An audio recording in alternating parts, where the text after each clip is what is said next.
dimana kita melakukan kegiatan seperti biasanya di bulan ini, yaitu modul 3 ya Bu ya, modul 3. Jadi yang dulu pernah teman saya yang pernah ulas, yang pertama itu sesi 8 ya, pentingnya gizi dan layanan kesehatan ibu hamil. Itu kemarin sudah diulas ya. Jadi gizinya ibu hamil itu pentingnya agar menjadi anaknya kita sehat dan kuat ya. Terus sesi yang 9 ya, gizi bagi ibu menyusui dan balita. Jadi penting sekali juga kalau misalnya ibu-ibu setelah melahirkan anak itu harus disusui selama 0 sampai 6 bulan ya. Yang dimana kesehatannya anak terjaga, jadi imunnya anak juga terjaga. Jadi itu vitamin yang paling utama adalah di susunya ibu ya. Dan selanjutnya ini sesi yang 10 ini kesakitan pada anak dan kebersihan lingkungan.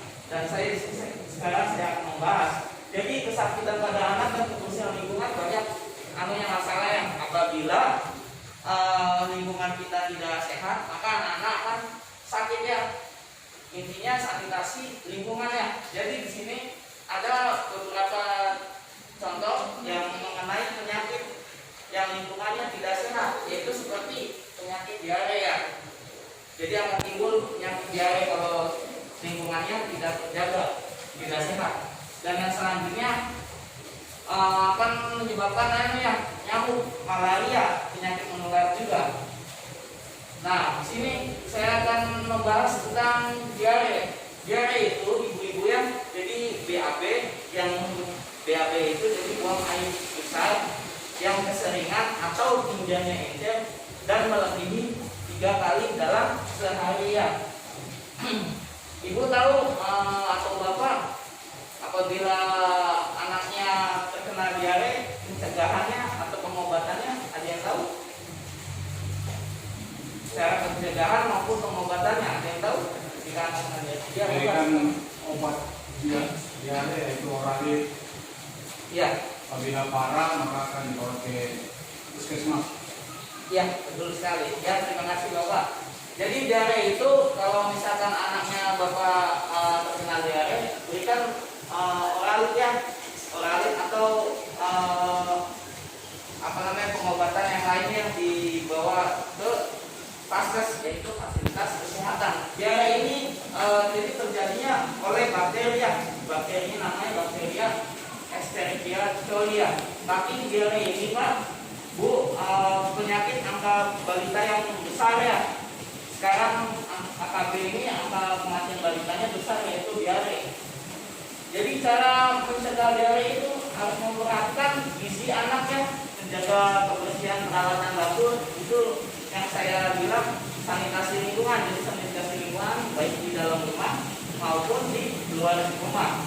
Jadi sanitasi lingkungan itu sebelum kita memakai peralatan yang untuk aman, kita sebaiknya cuci tangan juga menggunakan sabun dan menggunakan air yang sehat. Apa itu air sehat? Air sehat itu air yang sudah memenuhi syarat dan mengalir ya, mencuci tangannya menggunakan sabun. Dan sebelum menggunakan peralatan juga harus dicuci juga ya.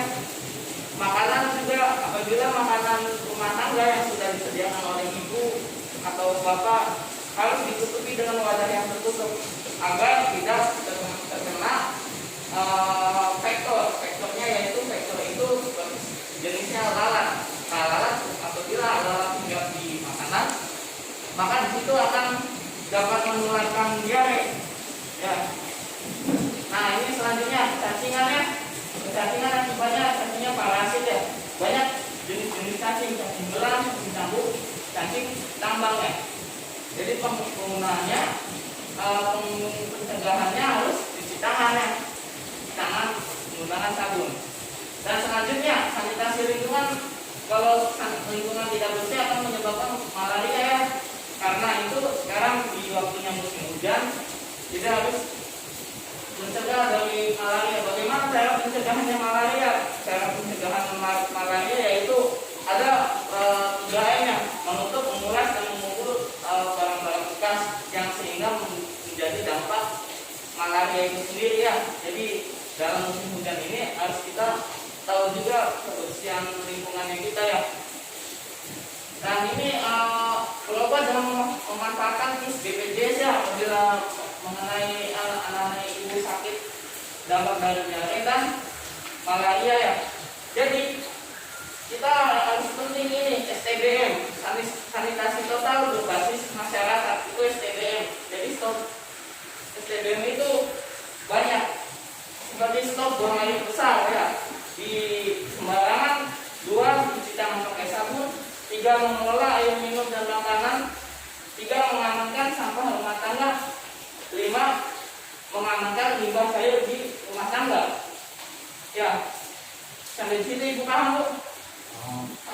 Jadi jamban yang sehat itu jamban yang tidak, yang sudah memenuhi standar syarat ya, standar syarat. Dan kalau misal ibu memiliki sumber air minum, itu harus minimal dari jamban itu jaraknya 10 meter agar tidak tercemar sumber air minumnya ibu ya.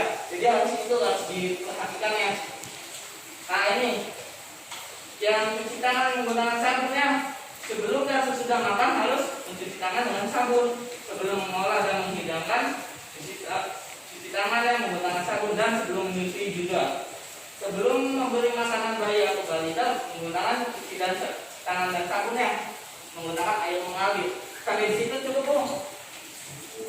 Ada yang mau ditanyakan atau tidak?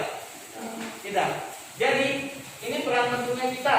Jadi di lingkungan itu harus sanitasi total berbasis masyarakat, lingkungannya bersih dan anaknya juga tetap sehat ya. Ya sampai di sini terima kasih ibu-ibu. Pertemuan ini mungkin saya kira cukup jelas. Pertemuan bulan depan akan masuk ke modul 4 ya. Terima kasih semuanya. Saya ucapkan wabillahi taufiq wal hidayah. Wassalamualaikum warahmatullahi wabarakatuh.